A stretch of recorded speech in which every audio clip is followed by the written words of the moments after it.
ਸਾਰੇ ਦਰਸ਼ਕਾਂ ਨੂੰ ਜੈ ਮਸੀਹ ਦੀ। ਸਾਡੇ ਅਧਿਐਨ ਪ੍ਰੋਗਰਾਮ ਦੇ ਵਿੱਚ ਸ਼ਾਮਿਲ ਹੋਣ ਦੇ ਲਈ ਤੁਹਾਡਾ ਸਾਰਿਆਂ ਦਾ ਬਹੁਤ ਧੰਨਵਾਦ। ਅਸੀਂ ਉਮੀਦ ਕਰਦੇ ਹਾਂ ਕਿ ਤੁਸੀਂ ਸਾਰੇ ਭਲੇ ਚੰਗੇ ਹੋਵੋਗੇ ਅਤੇ ਪਰਮੇਸ਼ਰ ਦੀ ਬਰਕਤਾਂ ਦਾ ਆਨੰਦ ਮਾਣ ਰਹੇ ਹੋਵੋਗੇ ਅਤੇ ਸਾਡੇ ਅੱਜ ਦੇ ਅਧਿਐਨ ਪ੍ਰੋਗਰਾਮ ਤੋਂ ਸਿੱਖਣ ਦੇ ਲਈ ਬਿਲਕੁਲ ਤਿਆਰ ਹੋਵੋਗੇ। ਦੋਸਤੋ, ਅਸੀਂ ਪਿਛਲੇ ਕਈ ਦਿਨਾਂ ਤੋਂ ਇੱਕ ਆਸਵੰਦ ਪਰਵਰਿਸ਼ ਬਾਰੇ ਸਿੱਖਦੇ ਆ ਰਹੇ ਹਾਂ। ਅਸੀਂ ਆਪਣੇ ਬੱਚਿਆਂ ਦਾ ਪਾਲਣ ਪੋਸ਼ਣ ਕਰਨ ਅਤੇ ਚੰਗੇ ਮਾਤਾ ਪਿਤਾ ਬਣਨ ਦੇ ਬਾਰੇ ਸਿੱਖਿਆ ਨੂੰ ਪ੍ਰਾਪਤ ਕਰਦੇ ਆ ਰਹੇ ਹਾਂ।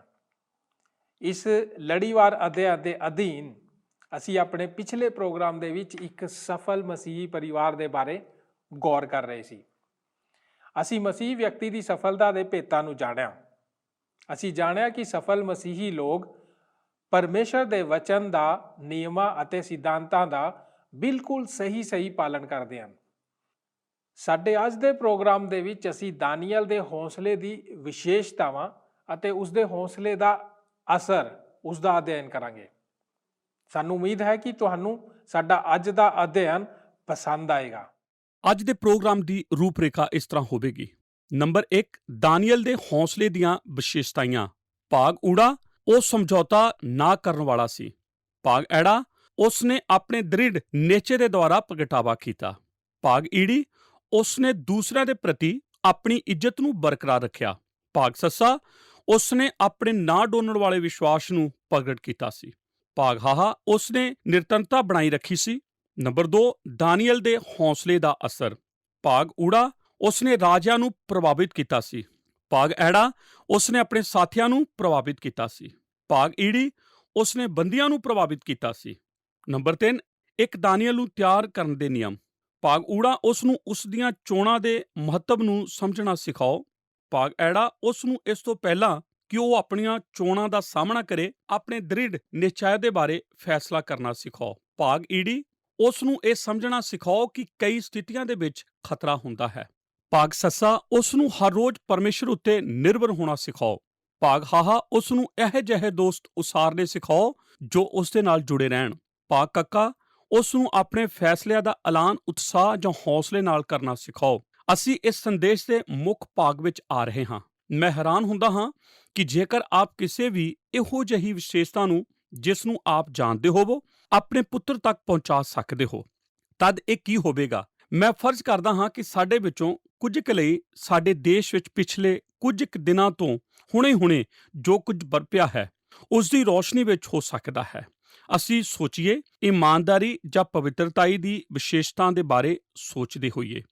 ਕੁਝ ਕੁ ਹੋ ਸਕਦਾ ਹੈ ਇਹ ਫੈਸਲਾ ਕਰਨ ਕਿ ਭਰੋਸਾ ਇੱਕ ਨੇਕ ਵਿਸ਼ੇਸ਼ਤਾ ਉਹਨਾਂ ਦੇ ਲਈ ਪਾਉਣੀ ਭਲੀ ਹੋਵੇਗੀ, ਜਾਂ ਫਿਰ ਕੋਮਲਤਾ, ਜਾਂ ਫਿਰ ਸ਼ਾਇਦ ਸਫਲਤਾ ਜਾਂ ਪ੍ਰਾਪਤੀ ਦੀ ਇੱਕ ਭਾਵਨਾ ਨੂੰ ਪਾਉਣ।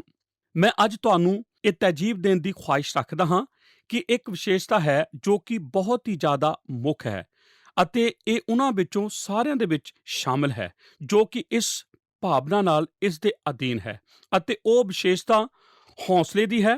ਮੈਂ ਹੁਣੇ ਅੱਜ ਕੱਲ੍ਹ ਬਹੁਤ ਸਾਰੇ ਦਿਨਾਂ ਤੋਂ ਇਸ ਬਾਰੇ ਬਹੁਤ ਕੁਝ ਸੋਚਦਾ ਆ ਰਿਹਾ ਹਾਂ ਕਿ ਇਹ ਕਿੰਨਾ ਮਹੱਤਵਪੂਰਨ ਹੈ, ਖਾਸ ਤੌਰ ਤੇ ਤੁਹਾਡੇ ਪੁੱਤਰਾਂ ਲਈ, ਕਿ ਉਹਨਾਂ ਨੂੰ ਉਹਨਾਂ ਦੇ ਜੀਵਨਾਂ ਦੇ ਵਿੱਚ ਇਸ ਹੌਸਲੇ ਦੇ ਮਹੱਤਵ ਦੀ ਭਾਵਨਾ ਦਿੱਤੀ ਜਾਵੇ, ਕਿਉਂਕਿ ਇੱਕ ਮਸੀਹੀ ਵਜੋਂ ਇਸ ਜਗਤ ਦੇ ਵਿੱਚ ਵੱਡੇ ਹੋਣ ਲਈ ਹੌਸਲੇ ਦੀ ਇੱਕ ਵੱਡੀ ਜ਼ਰੂਰਤ ਹੈ। ਉਹ ਜਗਤ ਜਿਸ ਦੇ ਵਿੱਚ ਅਸੀਂ ਰਹਿ ਰਹੇ ਹਾਂ, ਇਹ ਕੁਝ ਅਜਿਹਾ ਨਹੀਂ ਹੈ ਜਿਸ ਨੂੰ ਮੈਂ ਉਤਪੰਨ ਕਰਨਾ ਹੈ, ਕਿਉਂਕਿ ਜੇਕਰ ਆਪ ਬਾਈਬਲ ਨੂੰ ਧਿਆਨਪੂਰਵਕ ਪੜ੍ਹੋ ਤਦ ਆਪ ਜਾਣੋਗੇ ਕਿ ਹੌਸਲਾ ਇੱਕ ਇਹੋ ਜਿਹੀ ਵਿਸ਼ੇਸ਼ਤਾ ਹੈ ਜਿਸ ਦਾ ਜ਼ਿਕਰ ਪੁਰਾਣੇ ਅਤੇ ਨਵੇਂ ਨੇਮ ਵਿੱਚ ਅਕਸਰ ਕੀਤਾ ਗਿਆ ਹੈ। ਮਿਸਾਲ ਵਜੋਂ, ਰਾਜਾ ਦਾਊਦ ਦੇ ਮਰਨ ਤੋਂ ਪਹਿਲਾਂ ਉਸ ਨੇ ਆਪਣੇ ਵਾਰਿਸ ਸੁਲੇਮਾਨ ਨੂੰ ਇਸ ਦੇ ਉੱਤੇ ਚਲਾਉਣ ਦੇ ਲਈ ਕਦਮ ਉਠਾਏ ਸਨ, ਅਤੇ ਪਹਿਲੇ ਇਤਿਹਾਸ ਦੀ ਪੁਸਤਕ ਵਿੱਚ ਅਸੀਂ ਇਹ ਸ਼ਬਦ ਪੜ੍ਹਦੇ ਹਾਂ। ਪਹਿਲਾ ਇਤਿਹਾਸ 22 ਅਧਿਆਏ 12 ਤੇ 13 ਵਚਨ।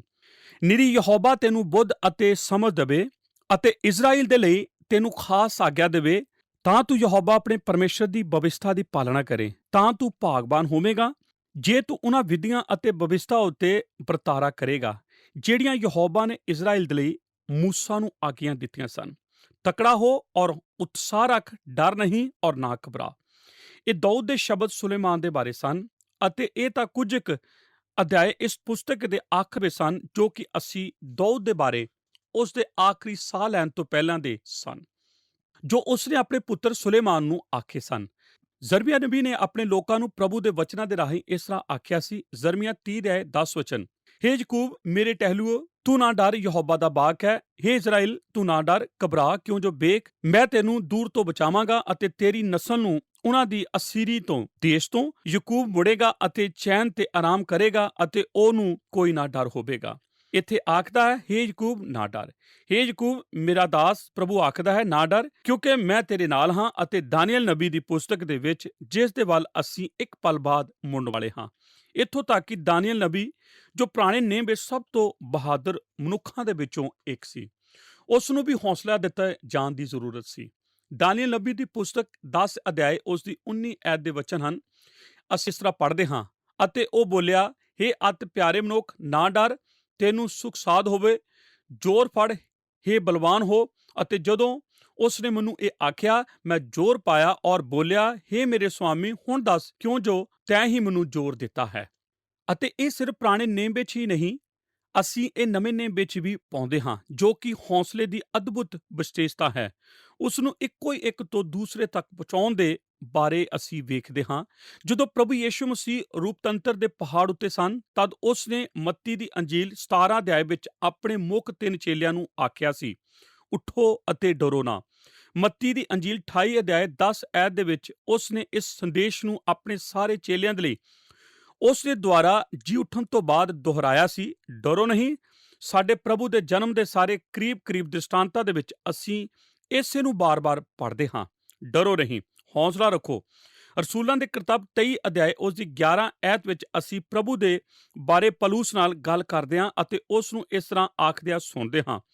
ਉਸੇ ਰਾਤ ਪ੍ਰਭੂ ਨੇ ਉਹਦੇ ਕੋਲ ਖੜੇ ਹੋ ਕੇ ਕਿਹਾ, ਹੌਸਲਾ ਰੱਖ, ਕਿਉਂਕਿ ਜਿਸ ਤਰ੍ਹਾਂ ਤੈਂ ਮੇਰੀਆਂ ਗੱਲਾਂ ਉੱਤੇ ਯਰੂਸ਼ਲਮ ਵਿੱਚ ਸਾਖੀ ਦਿੱਤੀ, ਉਸੇ ਤਰ੍ਹਾਂ ਤੈਨੂੰ ਰੋਮ ਵਿੱਚ ਵੀ ਸਾਖੀ ਦੇਣੀ ਪਵੇਗੀ।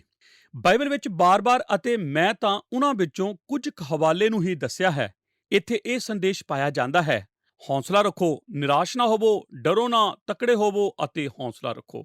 ਮੇਰੇ ਦੋਸਤੋ, ਇਹ ਜਗਤ ਜਿਸ ਵਿੱਚ ਅਸੀਂ ਅੱਜ ਜਿਉਂਦੇ ਹਾਂ, ਨੌਜਵਾਨ ਮਨੁੱਖਾਂ ਨੂੰ ਆਪਣੇ ਅੰਦਰ ਹੌਸਲੇ ਦੇ ਮਹੱਤਵ ਨੂੰ ਭਰਨ ਦੀ ਲੋੜ ਹੈ। ਇੱਕ ਮਸੀਹੀ ਦੇ ਲਈ ਸਾਡੇ ਇਸ ਜਗਤ ਦੇ ਵਿੱਚ ਵਧਣ ਫੁੱਲਣ ਦੇ ਲਈ ਹੌਸਲਾ ਜ਼ਰੂਰੀ ਹੈ।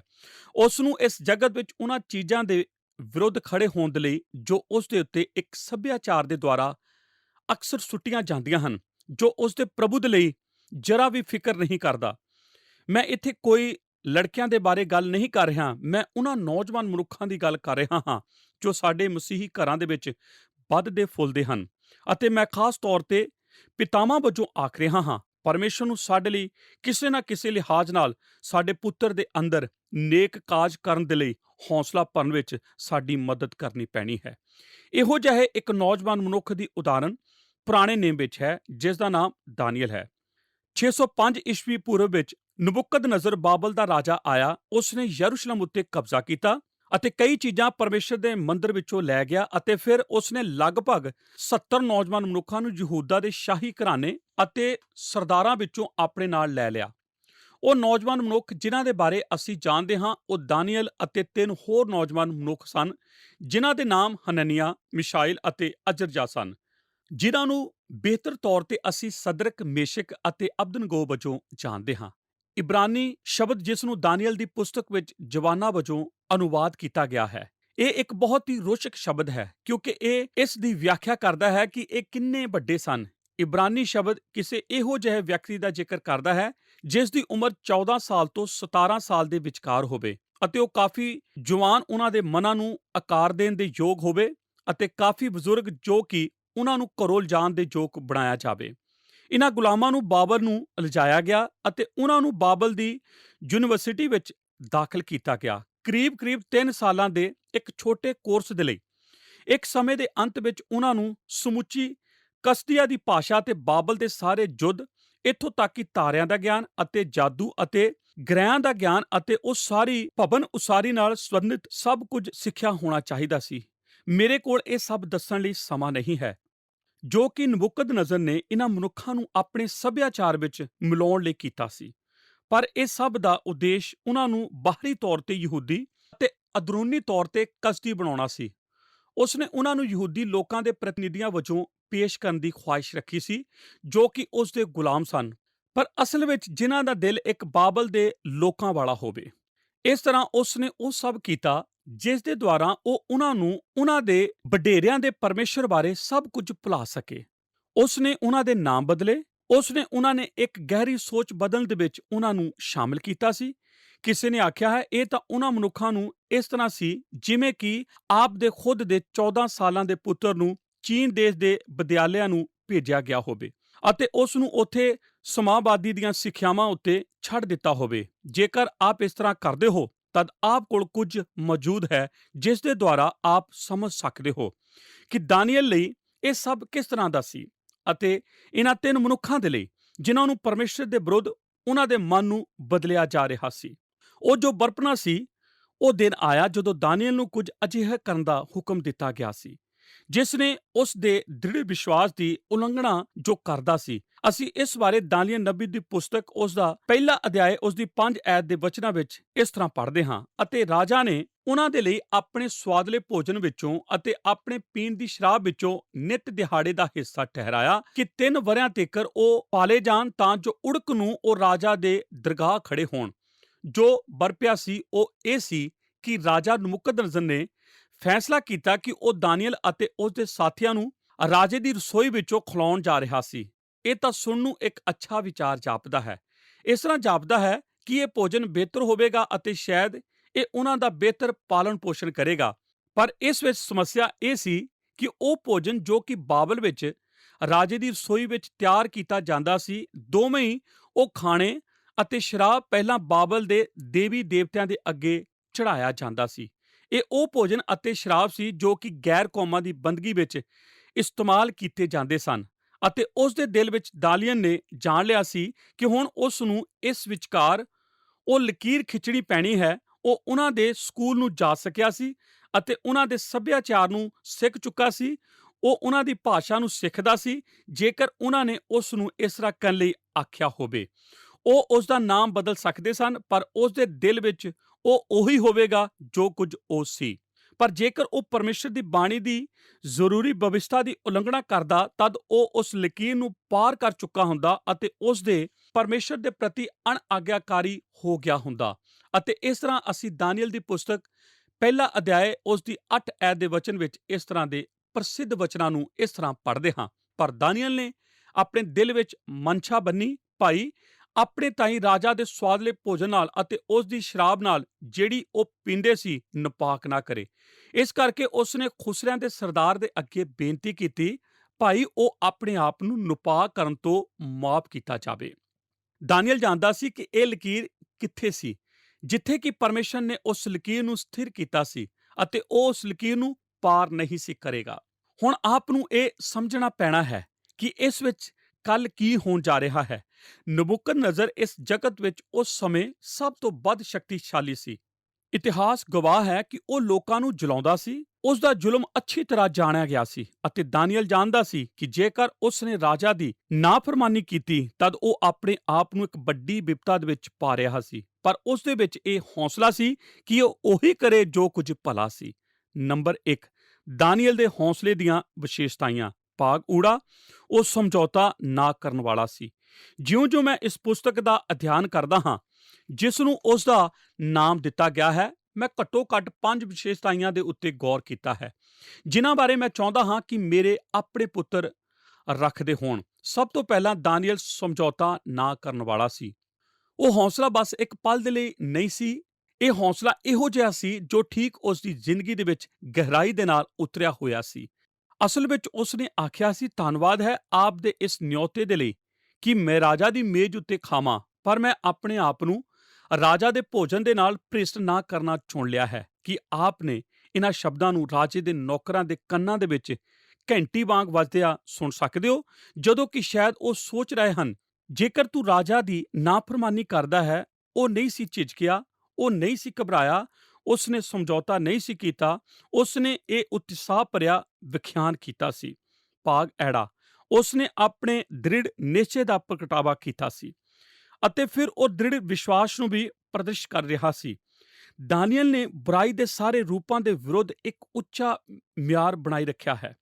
ਉਹ ਪ੍ਰਤਿਆਵੇ ਤੋਂ ਕਿਤੇ ਉੱਪਰ ਜਿਉਣ ਦੀ ਖੁਆਇਸ਼ ਰੱਖਦਾ ਸੀ। ਉਸਨੇ ਆਪਣੇ ਮਿਆਰ ਨੂੰ ਇੰਨਾ ਉੱਚਾ ਰੱਖਣ ਦੀ ਖੁਆਇਸ਼ ਰੱਖੀ ਸੀ ਕਿ ਕੋਈ ਵੀ ਉਸ ਦੇ ਅਹੁਦੇ ਨੂੰ ਸਮਝਣ ਵਿੱਚ ਸਮੱਸਿਆ ਨਾ ਪਾਵੇ। ਇਸ ਕਹਾਣੀ ਦੇ ਬਾਅਦ ਵਿੱਚ ਉਹਨਾਂ ਨੇ ਉਸ ਦੀ ਇੱਕ ਖੋਜ ਕੀਤੀ ਅਤੇ ਉਹਨਾਂ ਨੇ ਇਹ ਜਾਣ ਲਿਆ ਸੀ ਕਿ ਇੱਕੋ ਹੀ ਇੱਕ ਚੀਜ਼ ਜੋ ਉਹ ਦਾਨੀਏਲ ਦੇ ਵਿੱਚ ਖਰਾਬੀ ਪਾ ਸਕੇ ਸਨ, ਉਹ ਇਹ ਸੀ ਉਸ ਦੇ ਪਰਮੇਸ਼ਰ ਦੀ ਬੰਦਗੀ। ਜਿਸ ਤਰ੍ਹਾਂ ਉਹ ਕਰਦਾ ਸੀ, ਪਰਮੇਸ਼ਰ ਕਰੇ ਇਹ ਸਾਰੇ ਆਗੂਆਂ ਦੇ ਬਾਰੇ ਸੱਚ ਹੋਵੇ। ਭਾਗ ਈੜੀ, ਉਸਨੇ ਨਮਰਤਾ ਨੂੰ ਬਣਾਈ ਰੱਖਿਆ ਸੀ। ਪਰ ਦਾਨੀਏਲ ਇੱਕ ਇਹੋ ਜਿਹਾ ਮਨੁੱਖ ਸੀ ਜਿਸ ਦੇ ਦਿਲ ਵਿੱਚ ਦ੍ਰਿੜ ਵਿਸ਼ਵਾਸ ਸੀ ਅਤੇ ਇਸ ਦੇ ਨਾਲ ਉਸ ਦੇ ਨਮਰਤਾ ਦੇ ਇੱਕ ਬਹੁਤ ਹੀ ਭਾਵਕ ਦਿਲ ਨੂੰ ਵੀ ਬਣਾਈ ਰੱਖਿਆ ਸੀ। ਮੈਂ ਇਸ ਕਹਾਣੀ ਨੂੰ ਹਰੇਕ ਵਾਰ ਬਹੁਤ ਹੀ ਗੰਭੀਰਤਾ ਦੇ ਨਾਲ ਪੜ੍ਹਿਆ ਸੀ ਜਦੋਂ ਵੀ ਮੈਨੂੰ ਮੌਕਾ ਮਿਲਿਆ, ਕਿਉਂਕਿ ਜੇਕਰ ਦਾਨੀਏਲ ਸਾਡੇ ਵਿੱਚੋਂ ਬਹੁਤਿਆਂ ਦੀ ਤਰ੍ਹਾਂ ਜਿਸ ਤਰ੍ਹਾਂ ਦੇ ਅਸੀਂ ਅੱਜ ਹਾਂ, ਜਿਸ ਤਰ੍ਹਾਂ ਕਿ ਰੂੜੀਵਾਦੀ ਲੋਕਾਂ ਦੇ ਜਿਹੇ ਹੁੰਦੇ, ਤਦ ਉਹ ਬਾਬਲ ਵਿਖੇ ਇੱਕ ਡਰੈਨੋ ਦੀ ਤਰ੍ਹਾਂ ਗਿਆ ਹੁੰਦਾ। ਉਹ ਬਹੁਤ ਹੀ ਰਗੜਨ ਵਾਲਾ ਹੋ ਚੁੱਕਾ ਹੁੰਦਾ। ਉਸਨੇ ਇਸ ਦੇ ਬਾਰੇ ਕੋਈ ਵੱਡੇ ਸੌਦੇਬਾਜ਼ੀ ਨਹੀਂ ਸੀ ਕੀਤੀ। ਆਖਿਆ ਗਿਆ ਹੈ ਕਿ ਉਸਨੇ ਬੇਨਤੀ ਕੀਤੀ ਕਿ ਉਹ ਰਾਜਾ ਦੀ ਮੇਜ਼ ਉੱਤੋਂ ਭੋਜਨ ਨਹੀਂ ਖਾਵੇਗਾ। ਉਸਨੇ ਇੱਕ ਭਿੰਨ ਤਰੀਕੇ ਦੇ ਨਾਲ ਖੁਆਏ ਜਾਣ ਦੀ ਆਗਿਆ ਦੇ ਲਈ ਆਖਿਆ। ਉਹ ਆਪਣੇ ਦ੍ਰਿੜ ਨਿਸ਼ਚੇ ਵਿੱਚ ਨਮਰਤਾ ਵਾਲਾ ਸੀ। ਅਤੇ ਆਪ ਜਾਣਦੇ ਹੋ ਕਿ ਇਹ ਕੁਝ ਇਹੋ ਜਿਹਾ ਹੈ ਜਿਸ ਦੇ ਉੱਤੇ ਸਾਨੂੰ ਸਾਰਿਆਂ ਨੂੰ ਥੋੜਾ ਜਿਹਾ ਕਾਰਜਸ਼ੀਲ ਹੋਣਾ ਪੈਣਾ ਹੈ।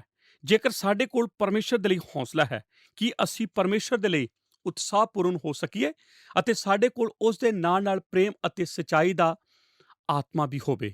ਭਾਗ ਸੱਸਾ, ਉਸਨੇ ਦ੍ਰਿੜ ਭਰੋਸਾ ਦਾ ਪ੍ਰਗਟਾਵਾ ਕੀਤਾ ਸੀ। ਗੌਰ ਕਰੋ ਇਸ ਦੇ ਬਾਰੇ ਕਿ ਦਾਨੀਏਲ ਦੇ ਵਿੱਚ ਇੱਕ ਦ੍ਰਿੜ ਭਰੋਸਾ ਸੀ। ਉਹ ਜਾਣਦਾ ਸੀ ਕਿ ਉਹ ਪਰਮੇਸ਼ਰ ਉੱਤੇ ਭਰੋਸਾ ਕਰ ਸਕਦਾ ਸੀ। ਉਹ ਆਪਣੇ ਪ੍ਰਭੂ ਨੂੰ ਜਾਣਦਾ ਸੀ ਕਿ ਉਹ ਉਸ ਨੂੰ ਕਦੇ ਵੀ ਨੀਵਾਂ ਨਹੀਂ ਵਿਖਾਏਗਾ। ਉਸਨੇ ਆਪਣੇ ਆਪ ਨੂੰ ਉਸ ਜੀਵਨ ਉੱਤੇ ਸਥਿਰ ਰੱਖਿਆ ਸੀ ਜੋ ਕੁਝ ਉਸਨੇ ਭਰੋਸਾ ਕੀਤਾ ਸੀ। ਦਾਨੀਏਲ ਨੇ ਇਹੋ ਜਿਹਾ ਪਵਿੱਤਰ ਅਤੇ ਧਰਮੀ ਜੀਵਨ ਬਿਤਾਇਆ ਸੀ। ਉਹ ਪਰਮੇਸ਼ਰ ਦੀ ਸ਼ਕਤੀ ਵਿੱਚ ਹੋ ਕੇ ਚੱਲਿਆ ਸੀ ਅਤੇ ਇਹ ਕਿ ਉਸ ਦੇ ਰਾਜੇ ਦੇ ਸਨਮੁਖ ਸਮਰਪਣ ਦੀ ਗੱਲ ਕਰਨ ਤੋਂ ਨਹੀਂ ਸੀ ਡਰਦਾ। ਉਸ ਦੇ ਅੰਦਰ ਪਰਮੇਸ਼ਰ ਵਿੱਚ ਇੱਕ ਗਹਿਰਾ ਟਿਕਿਆ ਹੋਇਆ ਭਰੋਸਾ ਸੀ। ਜਦੋਂ ਆਪ ਪ੍ਰਭੂ ਦੇ ਨਾਲ ਉਸ ਦੇ ਮਾਰਗ ਵਿੱਚ ਚੱਲਦੇ ਹੋ, ਜਦੋਂ ਆਪ ਭਰੋਸਾ ਰੱਖਦੇ ਹੋ, ਜਦੋਂ ਆਪ ਆਗਿਆਕਾਰ ਬਣੇ ਰਹਿੰਦੇ ਹੋ, ਤਦ ਉਸ ਮਾਰਗ ਵਿੱਚ ਜਿਸ ਵਿੱਚ ਆਪ ਚੱਲਦੇ ਹੋ ਸ਼ਕਤੀ ਅਤੇ ਭਰੋਸਾ ਪਾਇਆ ਜਾਂਦਾ ਹੈ। ਆਪ ਪਰਮੇਸ਼ਰ ਉੱਤੇ ਭਰੋਸਾ ਕਰ ਸਕਦੇ ਹੋ, ਆਪ ਉਸ ਵਿੱਚ ਵਿਸ਼ਵਾਸ ਕਰ ਸਕਦੇ ਹੋ ਅਤੇ ਦਾਨੀਏਲ ਨੇ ਵੀ ਇਸੇ ਤਰ੍ਹਾਂ ਕੀਤਾ ਸੀ। ਭਾਗ ਹਾਹਾ, ਉਸਨੇ ਇਕਸਰਤਾ ਨੂੰ ਬਣਾਈ ਰੱਖਿਆ ਸੀ। ਇਸ ਤੋਂ ਬਾਅਦ ਦਾਨੀਏਲ ਨੇ ਇਕਸਰਤਾ ਨੂੰ ਬਣਾਈ ਰੱਖਿਆ ਸੀ। ਮੇਰੇ ਕੋਲ ਇਸ ਦੇ ਲਈ ਜ਼ਿਆਦਾ ਸਮਾਂ ਨਹੀਂ ਹੈ ਸਿਵਾਏ ਇਹ ਆਖਣ ਦੇ ਕਿ ਦਾਨੀਏਲ ਇੱਕ ਇਹੋ ਜਿਹਾ ਵਿਅਕਤੀ ਸੀ ਕਿ ਜਿਸ ਨੇ ਸਿਰਫ ਕੋਈ ਵਿਖਿਆਨ ਹੀ ਨਹੀਂ ਸੀ ਕੀਤਾ ਇਸ ਦੇ ਬਾਰੇ ਕਿ ਉਹ ਕੌਣ ਸੀ। ਹਰੇਕ ਵਾਰ ਜਦੋਂ ਵੀ ਆਪ ਉਸ ਨੂੰ ਵੇਖਦੇ ਹੋ, ਉਹ ਇਸੇ ਸਥਾਨ ਦੇ ਉੱਤੇ ਦਿਖਾਈ ਦਿੰਦਾ ਹੈ।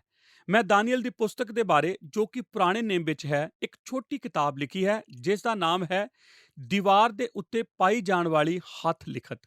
ਕਦੇ-ਕਦੇ ਜਦੋਂ ਮੈਂ ਕਿਸੇ ਸੰਮੇਲਨ ਵਿੱਚ ਜਾਂਦਾ ਹਾਂ ਜਾਂ ਫਿਰ ਮੈਂ ਜਦੋਂ ਪ੍ਰਚਾਰ ਕਰਨਾ ਹੁੰਦਾ ਹੈ, ਕੋਈ ਨਾ ਕੋਈ ਉਹਨਾਂ ਵਿੱਚੋਂ ਇੱਕ ਪੁਸਤਕ ਮੇਰੇ ਕੋਲ ਲਿਆਵੇਗਾ ਅਤੇ ਆਖੇਗਾ ਕਿ ਮੈਂ ਇਸ ਉੱਤੇ ਆਪਣਾ ਦਸਤਕ ਕਰ ਦਿਆਂ, ਅਤੇ ਮੈਂ ਹਮੇਸ਼ਾ ਹੀ ਇਸ ਉੱਤੇ ਆਪਣਾ ਦਸਤਕ ਕਰਦਾ ਹਾਂ ਅਤੇ ਮੈਂ ਇਸ ਉੱਤੇ ਇੱਕ ਆਇਤ ਨੂੰ ਲਿਖਦਾ ਹਾਂ। ਮੈਂ ਨਹੀਂ ਜਾਣਦਾ ਕਿੰਨੀ ਵਾਰ ਲੋਕ ਮੈਨੂੰ ਖੱਤ ਲਿਖ ਚੁੱਕੇ ਹਨ ਅਤੇ ਫੋਨ ਉੱਤੇ ਇਸ ਗੱਲ ਨੂੰ ਪੁੱਛ ਚੁੱਕੇ ਹਨ ਅਤੇ ਉਹਨਾਂ ਨੇ ਆਖਿਆ ਸੀ ਕਿ ਇਸ ਐਤ ਦੇ ਵਚਨਾਂ ਦਾ ਜਗਤ ਵਿੱਚ ਕੀ ਮਹੱਤਵ ਹੈ। ਮੇਰੇ ਲਈ ਇਹ ਕੋਈ ਮਾਇਨਾ ਨਹੀਂ ਰੱਖਦਾ। ਉਹ ਐਤ ਜੋ ਮੈਂ ਇਸ ਪੁਸਤਕ ਦੇ ਪਹਿਲੇ ਸਫ਼ੇ ਦੇ ਉੱਤੇ ਲਿਖੀ ਹੈ, ਉਹ ਦਾਨੀਏਲ ਨਬੀ ਦੀ ਪੁਸਤਕ ਪਹਿਲਾ ਅਧਿਆਇ ਉਸ ਦੀ 21 ਐਤ ਹੈ। ਗੌਰ ਕਰੋ, ਇੱਥੇ ਇਸ ਤਰ੍ਹਾਂ ਲਿਖਿਆ ਗਿਆ ਹੈ, ਅਤੇ ਦਾਨੀਏਲ ਖੋਰਸ ਰਾਜਾ ਦੇ ਪਹਿਲੇ ਵਰ੍ਹੇ ਤੱਕ ਰਿਹਾ।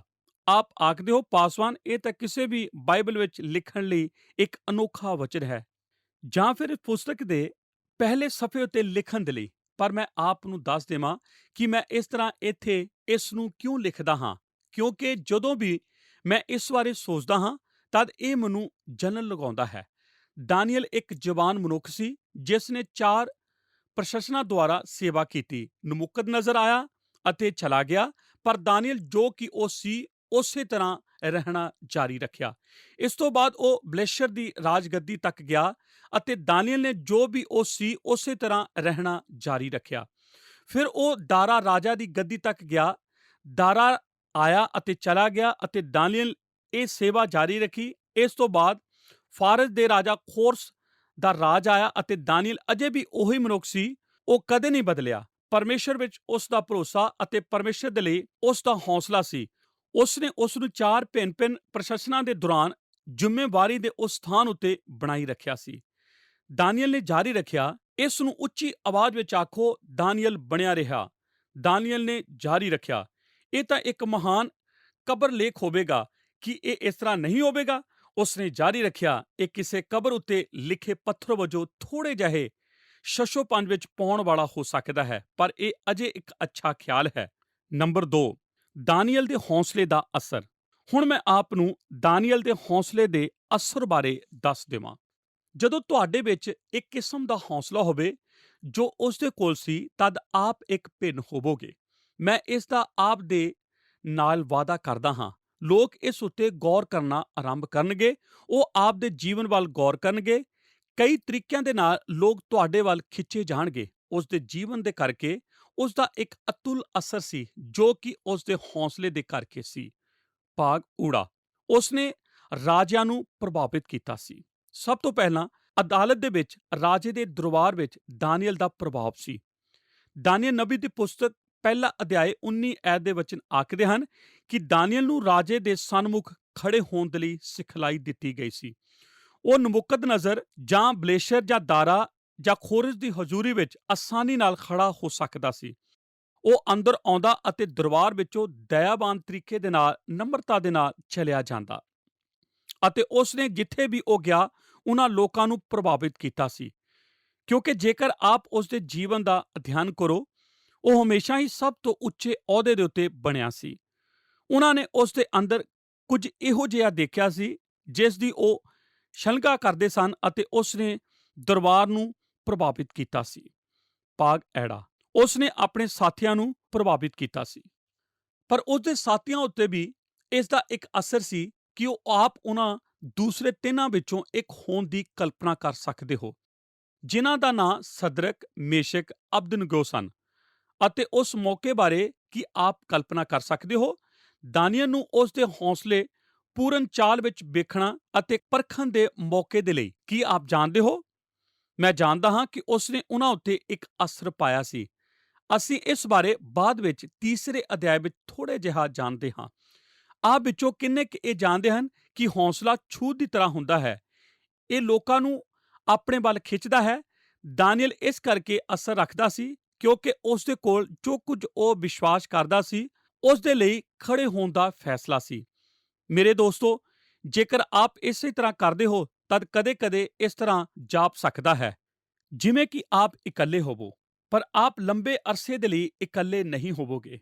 ਜਦੋਂ ਉਸ ਭੀੜ ਨੇ ਲੋਕਾਂ ਨੂੰ ਹਿਲਾ ਦਿੱਤਾ ਹੋਵੇ, ਉਹ ਦੁਬਾਰਾ ਤੁਹਾਡੇ ਕੋਲ ਆਉਣਗੇ ਅਤੇ ਆਖਣਗੇ ਕਿ ਆਪ ਜਾਣਦੇ ਹੋ, ਮੈਂ ਇਸ ਦੇ ਲਈ ਤੇਰੀ ਪ੍ਰਸ਼ੰਸਾ ਕਰਦਾ ਹਾਂ।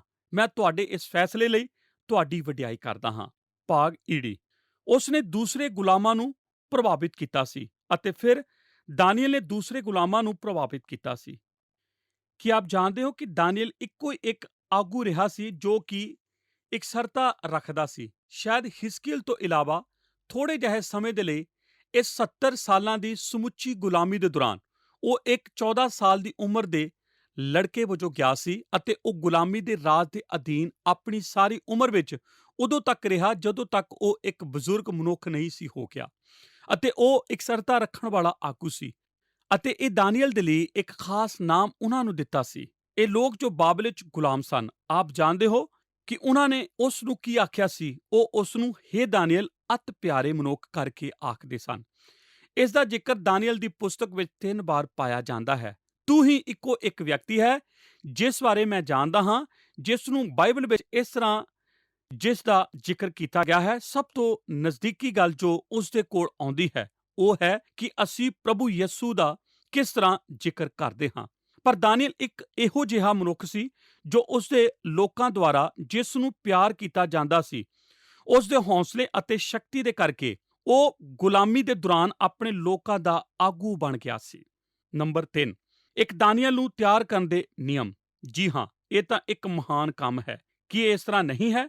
ਅਤੇ ਕਦੇ-ਕਦੇ ਮੈਂ ਲੋਕਾਂ ਨੂੰ ਇਹ ਆਖਿਆ ਸੁਣਦਾ ਹਾਂ, ਉਹ ਤਾਂ ਬਾਈਬਲ ਦੇ ਮਜ਼ਬੂਤ ਮਨੁੱਖਾਂ ਵਿੱਚੋਂ ਇੱਕ ਹੈ। ਧੰਨਵਾਦ ਪਿਆਰੇ ਦਰਸ਼ਕੋ ਕਿ ਤੁਸੀਂ ਸਾਡੇ ਅੱਜ ਦੇ ਪ੍ਰੋਗਰਾਮ ਦੇ ਵਿੱਚ ਸਾਡੇ ਨਾਲ ਅਖੀਰ ਤੱਕ ਬਣੇ ਰਹੇ। ਅੱਜ ਅਸੀਂ ਦਾਨੀਏਲ ਦੇ ਜੀਵਨ ਬਾਰੇ ਗੌਰ ਕਰ ਰਹੇ ਸੀ। ਦਾਨੀਅਲ ਇੱਕ ਨੌਜਵਾਨ ਅਤੇ ਆਕਰਸ਼ਕ ਵਿਅਕਤੀਤਵ ਵਾਲਾ ਵਿਅਕਤੀ ਸੀ। ਉਹਦੇ ਉੱਤੇ ਪਰਮੇਸ਼ਵਰ ਦੀ ਕਿਰਪਾ ਸੀ। ਉਹ ਪਰਮੇਸ਼ਵਰ ਦੇ ਆਤਮਾ ਅਤੇ ਬੁੱਧ ਨਾਲ ਭਰਿਆ ਹੋਇਆ ਸੀ। ਉਹਨੂੰ 66 ਨੌਜਵਾਨਾਂ ਸਣੇ ਬਾਬੁਲ ਦੀ ਗੁਲਾਮੀ ਦੇ ਵਿੱਚ ਲੈ ਜਾਇਆ ਗਿਆ ਸੀ।